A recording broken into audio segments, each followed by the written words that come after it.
Hey, shalom, shalom. Hey, before I get started, I want to give all the glory and honor to Yahweh, Bahashem Yahushai, Bahashem Rakakorash.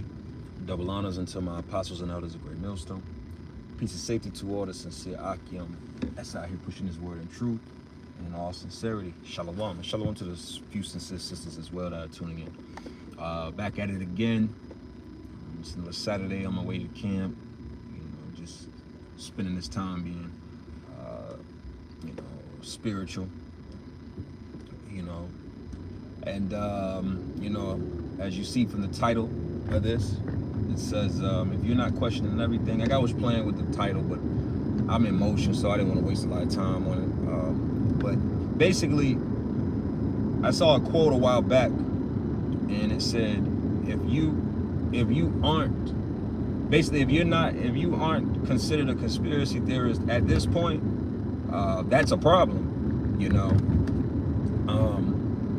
We're living in a time where, and people call people that question things conspiracy theories, but as a famous quote was that George Oswald said, in the time of universal deceit, speaking the truth is a revolutionary act. Most people are afraid of standing on that hill, because sometimes to stand in your truth, in the truth, I should say, not your truth, excuse me, that's that Babylonian talk. Stand in the truth. You got to stand alone, right? But in this world, people are afraid of that. They spooked by not being a part of the crowd,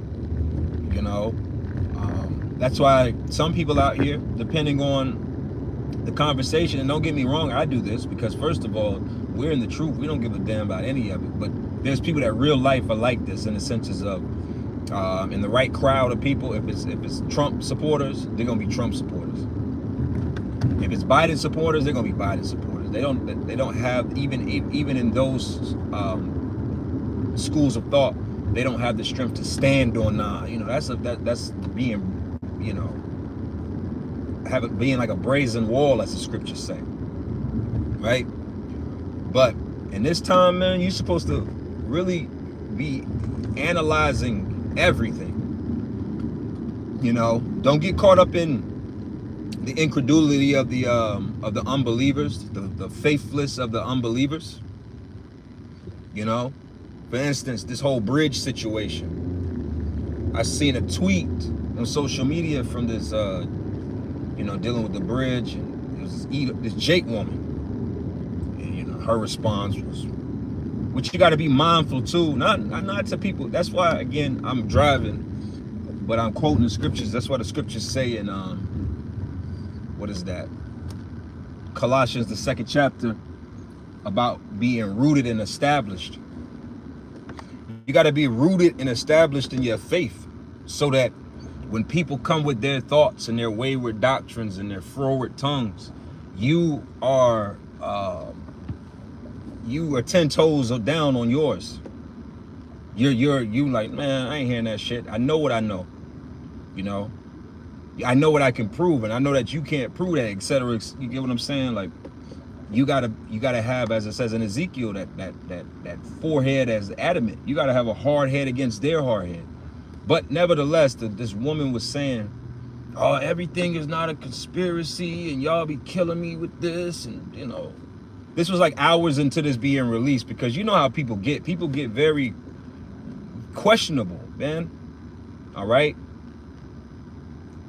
But then right after that, you get people coming out that are like, nah, I'm an engineer. Everybody's speaking their testimonies from a position. And that's another thing, man. A lot of these people out here have the scriptures say many are deceived by their vain opinion.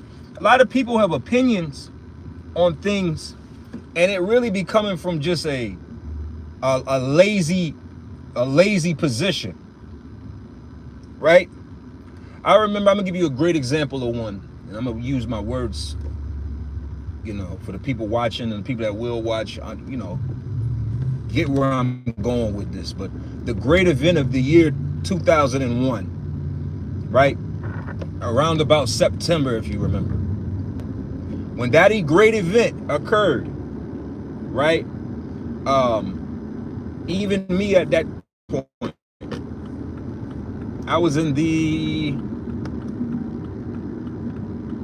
I might have been in the 10th grade.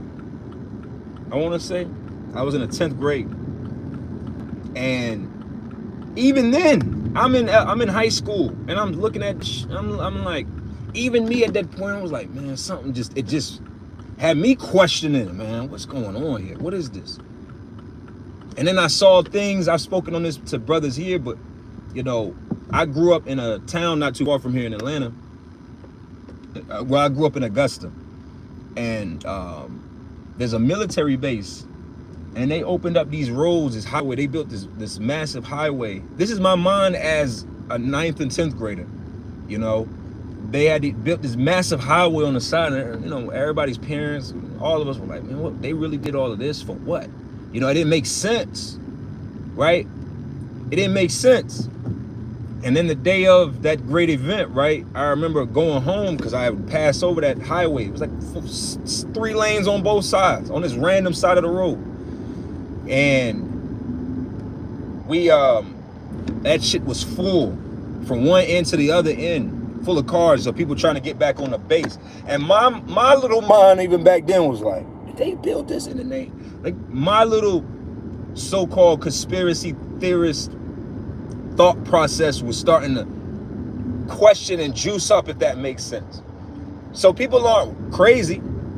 That event was the first time that I think a lot of people were faced with, do you accept what's being told to you, or do you follow what your spirit is telling you, your conscience is telling you?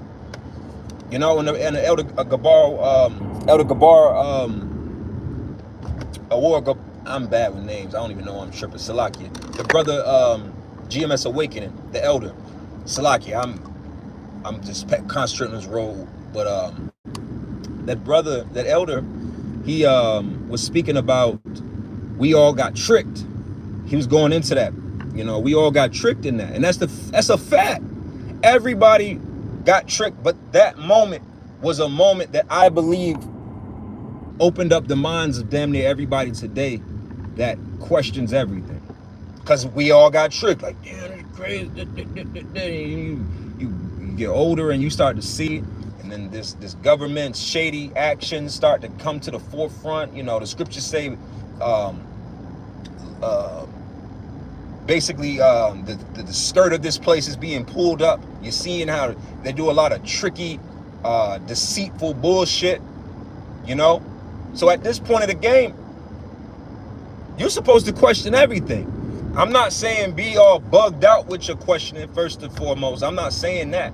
But I'm speaking to people in general, you know. Everybody should have a...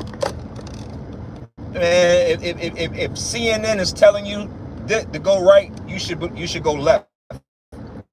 You should have that type of spirit towards these talking heads. Okay? All of this shit is deceitfulness. It's to throw you off of your mindset, your pivot, to not have trust in yourself. And I'm not saying, when I mean trust in yourself, I mean trust in your own discernment. Because through the Spirit, we trust Yahweh Shem Yahweh Shai. That's what this whole thing is about, because it's all it's prophecy. But they want to, you know, the scriptures call this man is a serpent. He's that old devil, the serpent. Okay? He's a deceitful, cunning. The scriptures speak about there's no beast more cunning than this serpent. And this wasn't a snake.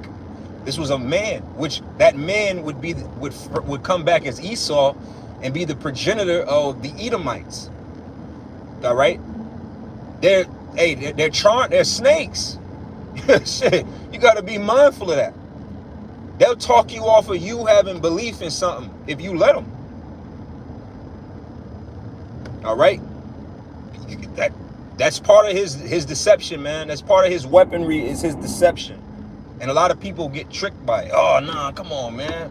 You got these talking heads they beat you over the head with these interviews, and yeah, this is such and such, and he's coming to speak about this. Yeah, we're going to answer some questions, and they asking all these questions, and they got angles and views, and they're doing things to trick you.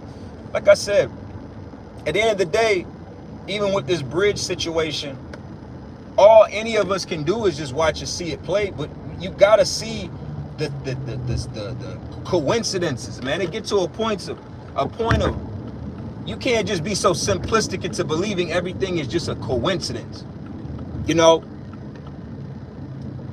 But that's how millions and millions of people here got that duck sauce in their system. All right, they took that ooey sauce, because these devils will talk you into some bullshit. All right, it's a lot of shit happening, and you don't want it. This is where the scriptures speak about redeeming the time. How do you? A good question the Elder was saying in a video recently. How do you redeem back the time? By you got to pay attention. You got to be more on time, more on point. All right? You got to redeem the time. You got to understand what you're working up, what's working against you, what's happening. And you can't do that from a comfort seat of cushy and, I accept this and this is what it is. And man, you're gonna get steamed, rolled over. A lot of people are gonna get rolled over in this time to come because they're simply just not paying attention.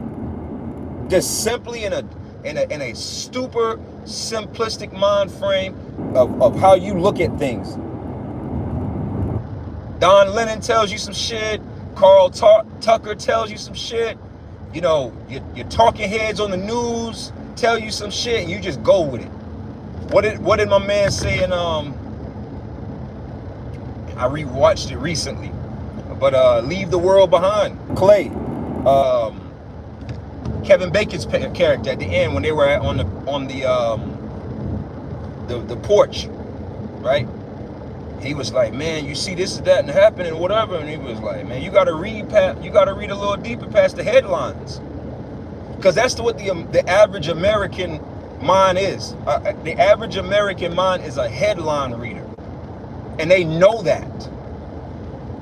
The elite understand that greater than any of us could, because they're the ones that's been pulling this shit off. A lot of you are just yeah. That's why when you listen to these radio commercials for the presidential candidacy and campaigns, what are they? Donald Trump, he did this. Donald Trump said that. And Donald Trump went here. Vote for Joe Biden. And then on the flip side, Joe Biden,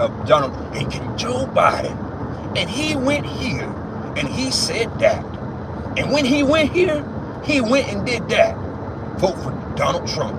And those talking points are enough to sway the average person to, yeah. I'm team blue, team red. And they know they got you if you either or. If you're either or, they got your ass, man. If you're team blue, team red, they already got you, man.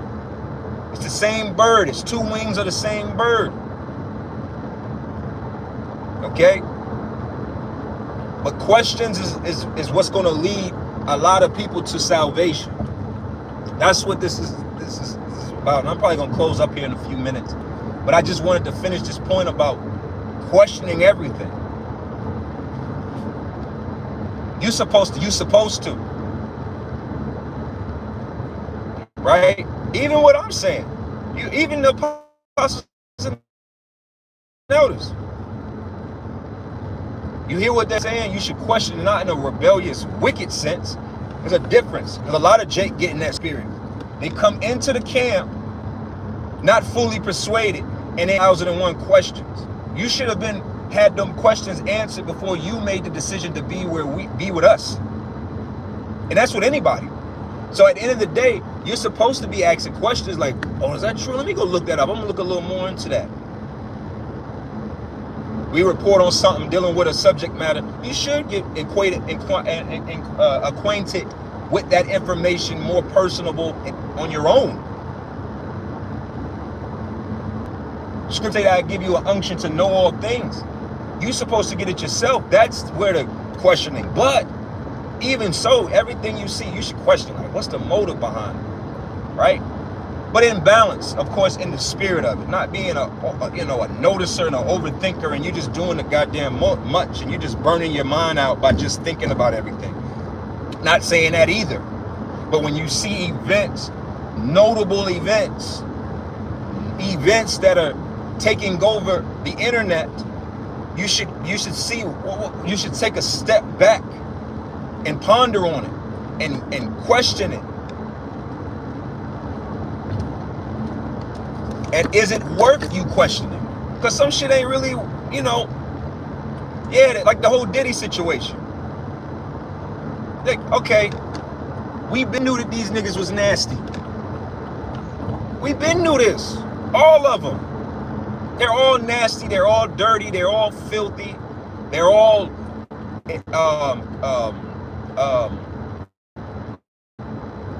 what's the word I'm looking for? Participate in these different nasty rituals, which that's another point I'm probably going to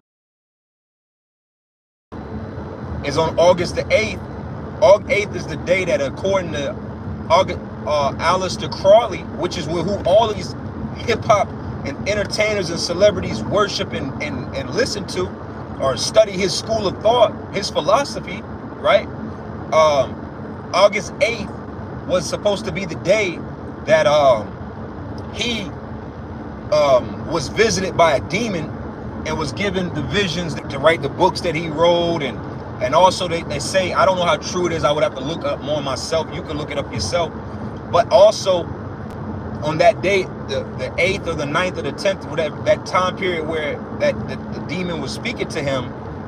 Now, mind you, his mother said that he was the most wickedest man that ever lived. That's the title his own mother gave him, right? All of this sex magic, all of this stuff that you see in the industry, he started that, okay? He's the reasoning behind it, all right? Basically, the demon gave him, and he drew a symbol, basically an X, all right? Now, mind you, April 8th, the same day to that, the 8th and 8th, who knows? This is a heavy moment on the left-hand side and the right-hand side. We should all be questioning, like, everything. Like, when I live here in Georgia, right? On April the 8th, their schools are closed down. Schools are closed down on April the 8th here. And I remember being like, damn, why the hell are they? That should be, you should question it and make you wonder, like, why the hell is that? I don't get it. What does that have to do with us? If you're trying to, what is a few hours? Mind you, the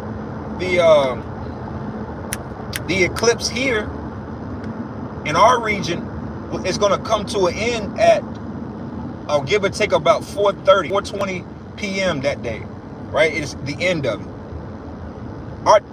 The child age, the child that I'm speaking about, would have been home almost an hour and a half. So again, why does the school need to be closed out? Time will answer that question. It could be nothing, it could be something. Great American eclipse, y'all. Woohoo! Then you hear these assholes is talking about shooting Houston Rockets up at the goddamn eclipse. And it's like, it had me question myself. I'm like, but this is supposed to be a superior society. Think about it. People are bugging out. If you want to believe that this is just going to be some regular everyday type shit, nothing to worry about, keep it moving, nothing to see here, regular day, right? Y'all are overreacting. Why does all this need to happen? Why does all this need to happen? You telling me that people of today don't have enough sense to recognize, oh, it's an eclipse in the sky, and not to panic? Think about that. That's what's blowing my mind. These are you telling me all this technology, all this shit going on, and all this phones and iPhones and tablets and Apple goggles, AI, all this shit. The news, 24-hour news cycles, and and people are supposed to be bugging out. People are going to bug. They're afraid of people bugging out in 2024. Mind you, we had one in 2017. That was the other one was 2017. You get what I'm saying? None of this shit happened in 2017. There was no National Guard moved out, and why didn't they do rocket launches and all this shit before then? Why wasn't any of this stuff done or exercised 7 years ago? But now all of this shit, all of it happening. Again, I saw a video, and I'm gonna close up here in a second, but I saw a video, as Edomite said, hey, it's so much shit pointing towards this day that it's either gonna be something mental, or that's another sleight of the hand, another cunningness of this devil, another trickery to make so-called conspiracy theorists and truthers and all of these people look more nuttier. Could be a play. That's why, again, we're not going to sit here and act like nobody here has said, and I'm not saying that at all, pack your bags, y'all. April 8th, we out of here. Nobody's saying that shit. We got to watch as well as pray. This is part of the watching as well. Like, that's where the questions come from. If you on security and you hear some shuffling or some shit happening somewhere, you don't just, you heard somebody be like, you heard that? That's terrible security. No, I ain't hear it, but let's go over there and check it out real quick. Yeah, I heard that. I wonder what made that noise. It could have been an animal. Let's go see. Pay attention. That's being watchful. Habakkuk, the 2nd chapter, being on your watch. But if you just a person out here, oh, it's the Great American Eclipse. Oh, Biden, I stand with Israel. Like, you just a walking indoctrination. You're just a walking a flesh of indoctrination. That's all a lot of people are. A lot of people are just walking indoctrinations. And then on top of that, the mass majority of these people don't even have an internal monologue. They don't even have a voice in their head. So they don't even get the chance to reason with themselves. That's where thinking happens. Thinking happens in your head. You see some shit and you be like, man, I ain't gonna say nothing, but I hear something. Give it a second. If that shit happen again, this is what's happening in your head. Like, man, if something happen again, I'm gonna get up, man. I ain't gonna play. And you move with silence. These people don't have that in them. They don't have that. So they're just absorbing indoctrination from the devil. All right. Hey, so I'm downtown. I'm gonna go ahead and concentrate on these last bit of the road. Lord willingly, get at camp, and camp will be, a spiritual day. I pray that any brothers that's out there teaching, the spirit be with you, brothers. Protect you, brothers, in the spirit. So with that, I want to give all the glory and honor to Yahweh, Ba'ashem Yahushai, Ba'ashem Kakurash. Double honors unto my apostles and others, a great millstone. Peace and safety to all the sincere Akim. That's how I push this word of truth and all sincerity. Shalom.